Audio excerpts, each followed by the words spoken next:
mais uma. E essa aqui.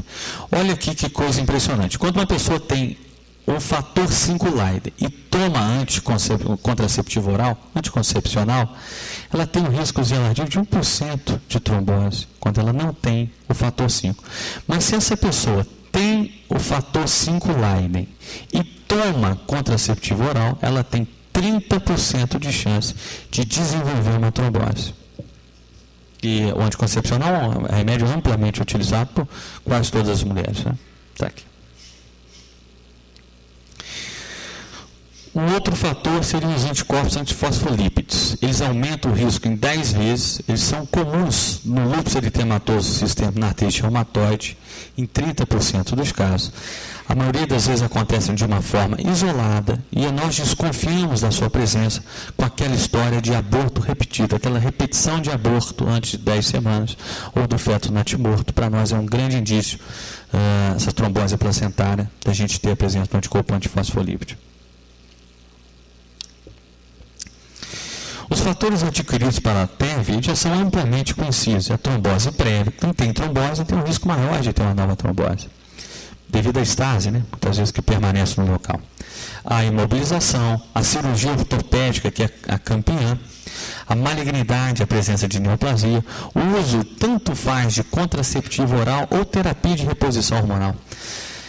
A gente tem que rever alguns conceitos que a gente usou amplamente na medicina. Na medicina é assim, a gente descobre uma coisa, nos animamos, depois a gente revê aquilo tudo, repensa aquilo.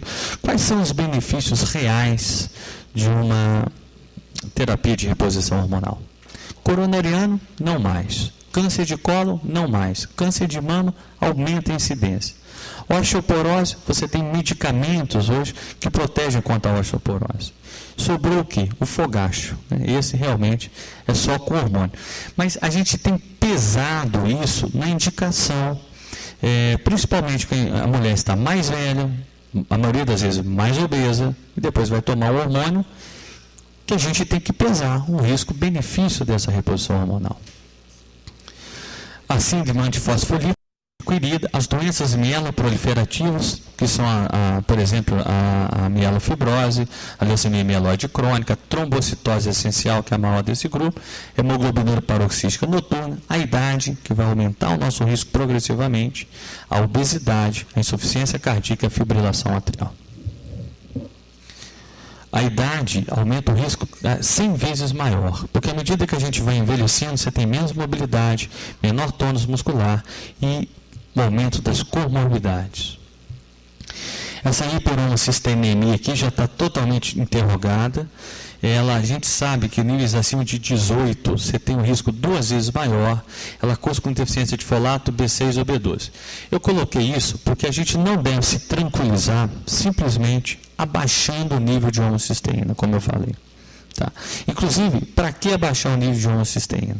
É uma pergunta que eu ainda não tenho a resposta. Os trabalhos são contraditórios. A gente abaixa e anticoagula ao mesmo tempo. Mais um. As causas ambientais, nós temos que lembrar que uma cirurgia sem tromboprofilaxia pode levar a trombose até em 50% dos casos. Eu citei aqui, mas a ortopédica, por exemplo, é um exemplo típico, né? A maior causa de trombose, temos que fazer profilaxia.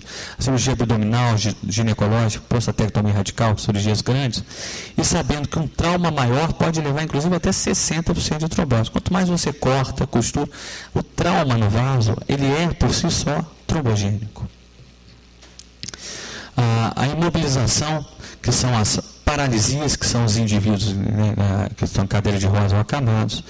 Esse interessante trabalho das viagens prolongadas, que nós já conhecíamos desde 1954, foi notado que as pessoas apresentavam mais trombose em grandes, né, em viagens aéreas prolongadas, que elas desciam do avião do que elas subiam. Então, o avião hoje é alto risco, né? Ou você chega ou queima, e se você está vivo e conseguir descer, você trombosa a sua perna. Nós estamos falando que isso é uma coisa que chama atenção. Por exemplo, esses voos com mais de 10 mil quilômetros têm um risco 50 vezes maior do que um voo com 5 mil quilômetros. Como que você vai falar com o nosso comandante de bordo e falar assim, olha, todo mundo levanta e vão passear no avião. O avião cai, né? Não tem como a gente fazer isso. Então, a gente sabe disso.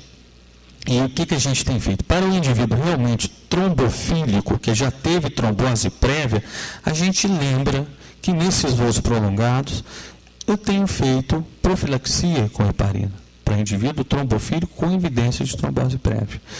E a literatura nos embasa para isso. Os hormônios femininos também foi descrito em 1959 no TEP de uma enfermeira tratando de endometriose. A partir disso, nós sabemos disso, então, desde 1960, nós temos um risco aumentado de 4 vezes. O que eu acho muito interessante é que o laboratório sempre quer nos convencer do contrário, né? Que nós vamos rebaixar esse hormônio em muito pouca dose, tem muito pouco efeito colateral. Olha, para mim é trombofílico, porque ele independe da dose. Tá?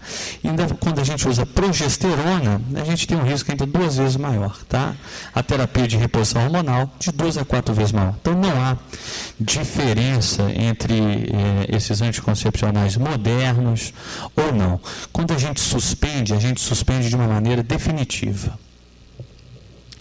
A gestação também é um risco conhecido, aumentando para 1 para 2 mil mulheres grávidas, comparado para 1 para 20 mil mulheres não grávidas. É lógico que modifica, você tem compressão de vasos abdominais, modifica todo o corpo, o estrógeno, a elevação de fator 8 e uma série de outras mudanças fisiológicas, mas se essa mulher for trombofílica, ela manifesta trombose. E esse risco ainda é muito maior no puerpério. Então vem essa pergunta. Quando eu realizo os exames de trombofilia? Sem dúvida nenhuma, em episódios tromboembólicos recorrentes, em episódios de embolia em pacientes jovens, em trombose em sítio incomum, como a gente citou, uma trombose mesentérica, sem causa, e assim por diante. O screen pré-cirúrgico, se o paciente for aquele paciente de risco, alto risco, com muita comorbidade, você for operado. Na história de trombose familiar, isso aqui é controverso. Nem todo paciente ele sabe muito bem o que aconteceu com o irmão, com o tio, com os parentes. Ele supõe que a pessoa teve trombose. O custo desses exames ainda é bastante elevado. Hoje os convênios cobrem, mas até pouco tempo atrás não. Então, a gente tinha muita dificuldade em realizar de uma maneira ampla e a gente selecionava muito bem os nossos pacientes. E na obesidade, que já é um fator de risco. Aqui eu estou falando quais são esses exames de alta probabilidade.